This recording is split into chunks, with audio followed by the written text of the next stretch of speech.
আমরা বারবার অনুরোধ করা সত্ত্বেও আন্দোলন, কোটা বিরোধী আন্দোলন, এরপরেও হাইকোর্ট উচ্চ আদালত রায় দিল। আমরা বারবার কথা বলেছি, বোঝাতে চেষ্টা করেছি। এমনকি এই কোটা আন্দোলনকারী তাদের সাথে আমরা আমাদের মন্ত্রীদের পর্যন্ত বসালাম।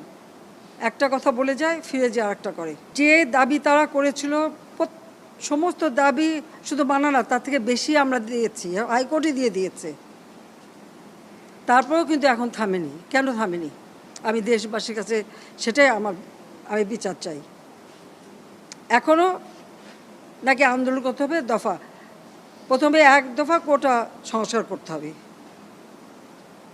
কোটা বাতিলও করে দিয়েছিলাম। আচ্ছা, কোটা সংস্কার হবে, আপিল করলাম, উচ্চ আদালত সিদ্ধান্ত দেবে। সেই পর্যন্ত তো ধৈর্য ধরতে হবে। যে কোনো নাগরিককে তো আইন আদালত মেনে চলতে হবে।